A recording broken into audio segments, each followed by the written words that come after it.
E aí galera, aqui é o Barba e eu venho aqui fazer mais um convite à reflexão, dessa vez sobre o que está ocorrendo no mundo, sobre geopolítica.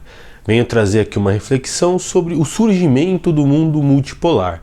Como sabemos, houve um momento em que o mundo estava numa ordem bipolar, quando havia a União Soviética e os Estados Unidos.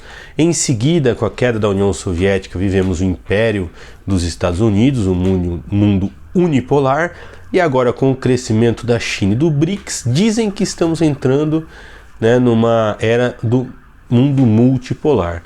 Quem fala um pouco sobre isso é o professor de Relações Internacionais, que faz muito sucesso nos Estados Unidos, o Richard Wolff. Eu vou colocar aqui uma entrevista dele para Al Jazeera, em que ele faz algumas reflexões muito interessantes. Dá uma olhada, pessoal. The American Empire is over. We're done. We peaked about 12, 15 years ago, and we are on a down. And it's very hard for the American people, which I understand. I am one. It's hard to get your head around that. We've had a century of on the way up, which is a lot more fun than on the way down. But it does happen to every empire. We're only the latest. Look at the British, how far they've fallen. We're in that process. So the problem with the trickle down is, there might be more jobs, but they're going to be created in China. They're going to be created in Brazil. They're going to be created in India. They're not created here. The best electric vehicles in the world right now, but by uniform global agreement, are produced by something called the BYD Corporation, which probably most folks have never heard of, which is Chinese. BYD, the initials, BYD. They make the best quality, cheapest electric car and truck. All right. You don't see them anywhere in the United States. Why not? Because Mr. Trump put a 27% tariff on them, and Mr. Biden raised it to 100%. And people will be forced to buy U.S. stuff. Right. Which then creates U.S. jobs, which again stimulates the economy. All right, let me be the economist.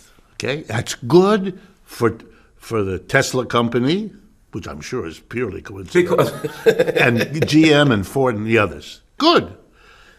And they'll maybe be able to hold on to some jobs. Good. But now let's follow the bouncing ball, because that's my job as an economist. Yeah.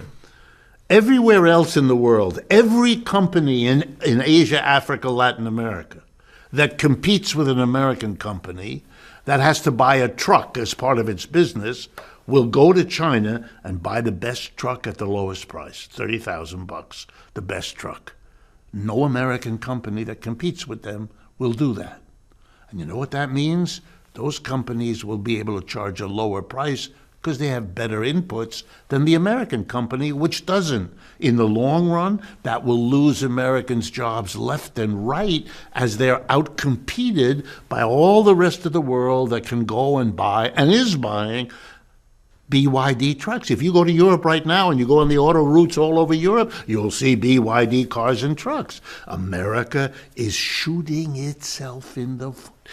If you take the United States together with the other G7 countries, that used to be the dominant bloc of the world, right? The United States, let's just enumerate them so everybody knows. Canada, Japan, Germany, France, Italy, and Britain, okay? The G7 world.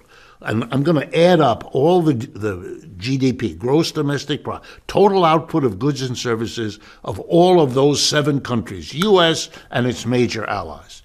And now I'm going to compare it to the gross added up GDPs of China and its allies, known now as the BRICS. Okay, you add up the United States, about 28% of world output. You add up China and the BRICS, it's 35% of the world output. We aren't the wealthiest bloc in the world. We're number 2. And that's new. And that changes everything. Stop. And you can rattle your sabers all over the board. You put the 7th Fleet in the South China Sea.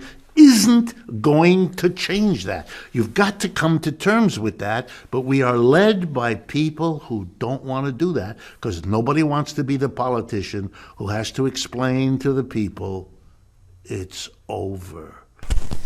E aí, galera, o que vocês acharam da reflexão do professor?